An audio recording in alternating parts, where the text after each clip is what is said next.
DNS resolution is usually carried out either by Internet Service Provider resolvers or by public resolvers, for example, Google Public DNS, Cloudflare, and TWNIC Quad 101. Worldwide, about 80% of all Internet users use their ISPs DNS resolvers and about 20% use public resolvers. This session shares about the DNS resolver landscape and best practices, including DNSSEC validation and privacy considerations by major public resolver operators. So I'd like to focus on three main considerations for DNS resolvers. And that is performance, which talks about latency and query times. We have security features, such as secure transport and DNSSEC validation for data protection.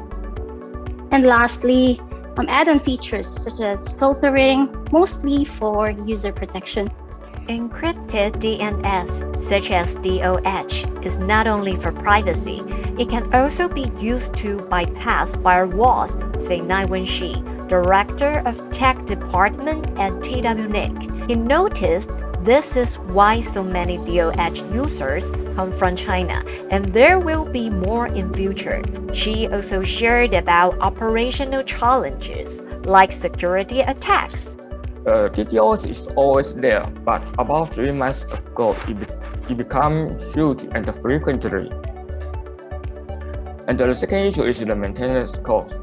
Currently, the TWS location is dominated by HiNet, but the traffic grows double a year.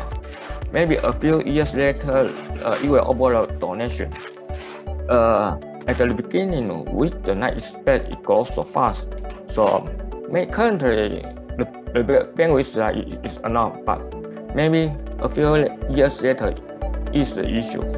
In order to find something that works like a cybersecurity framework that a public resolver should have, Franjian Lin broke down the concept of the CIA triad. In the triad, the C stands for confidentiality, and I stands for integrity, and lastly, the A stands for availability. And from this cybersecurity's point of view, I can classify the previously mentioned privacy considerations into confidentiality and the DNSSEC validation into integrity. And the last remaining availability is indeed something that I wouldn't want to miss. In fact, it has been our team, HiNet DNS team's top priority.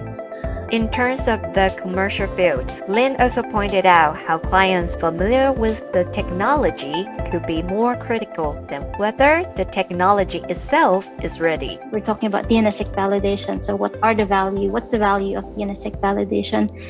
Because typically, I think pretty similar to what Jason has mentioned, folks are not as clear or up to what value they get out of implementing this. So I think at least that should be very clear, particularly from the engineer's point of view, so that they can then, tell everyone else, tell customers, tell the management why we need to do that. And after that, you start planning, you start looking at, checking from other resources, maybe joining an APNIC training. We do have a lot of, you did ask about materials, you did ask about resources.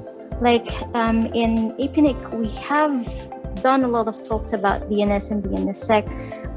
We have a lot of experts in the organization as well that can help with any specific questions that they might have when it comes to implementation. If they need to maybe connect with other operators just to understand what are the steps when it comes to fully implementing it. Do you need to do change management? What are the potential repercussions or what possible issues that they can face? Then generally we have those resources, and we can help, like as part of the community, we can help with that. So it is important that we should pay more attention to deal with the gaps and bridge them together, because they do matter. again, ICANN also provides a lot of capacity building in relation to DNS and DNS security, DNSSEC. Again, we do have a lot of collaborative activities, again, with APNIC and TWNIC as well. So feel free to join those activities as well. At ICANN, we have a platform called ICANN Learn. And then there are some specific projects that we carry out.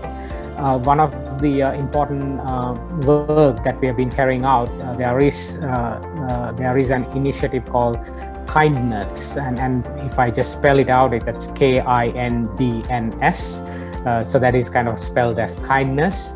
So kindness is actually a platform where we try to have these best practices. If you visit the ICANN website and just try to search kindness, you can get more information about this as well. So we have a community web page as well.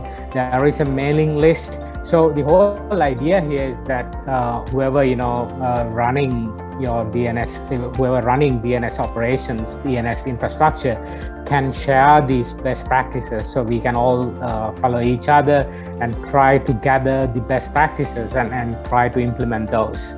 For users, some experts advise to disable any unwanted services on the resolvers because these additional services could be more prone to attacks. This is an important point that is often left out.